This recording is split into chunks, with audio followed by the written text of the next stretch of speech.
What is up? In this tutorial we are going to go over spry validation of a password. And what this is you know when you go to a website and it asks you to create a password with either uppercase letters and numbers, letters and numbers, and special characters. There's a lot of different options that some sites require you to follow, or a lot of requirements that some sites require you to follow whenever you are creating a password. And in this tutorial I'm going to show you how those sites do that using Dreamweaver. Okay, so let's get started, and we're going to create a spry validation password. So go over here to the left in our insert group and click on spry validation password, and it's going to ask you for an ID and a label. I'm going to give it an ID of new password, and the label is going to be create a password.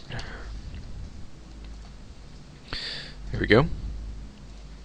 And I've been having a little trouble trying to get my span to show up in my properties whenever I click inside of the span, so I have to go inside of my page properties here and then just say OK, and then it pops up with my properties.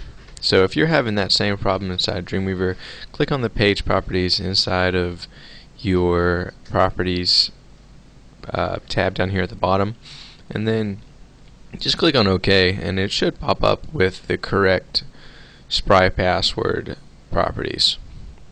Alright, so here we have a lot of different options. We have the options for the amount of letters that we want to put in.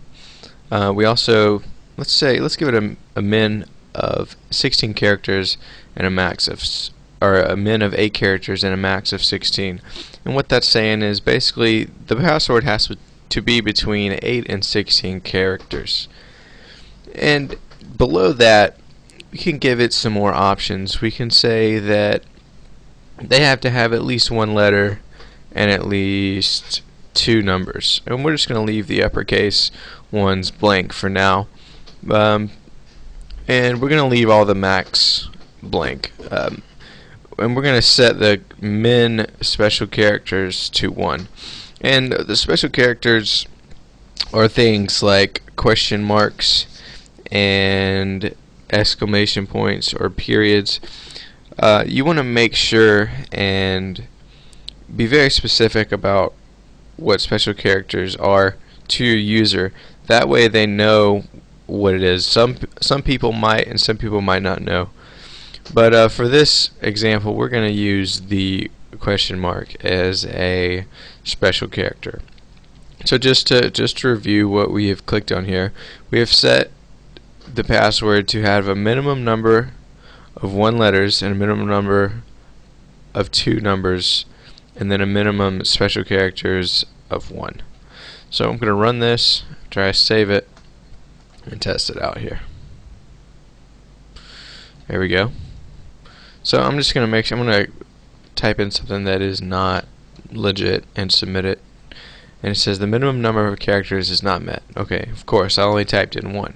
So now I'm just going to type in just letters as a password. I'm going to actually type the word password. And that's 8 characters, but it does not meet the specified strength. And that means that it does not have a number or a special character. So I'm going to add the number 1, but I'm not going to add a special character. And it's still going to give me the same error. So now I'm going to add a question mark and an exclamation.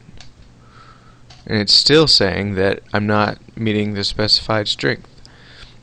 So let's go back and let's check out our options here. We have set the min letters to 1 and the min numbers to 2.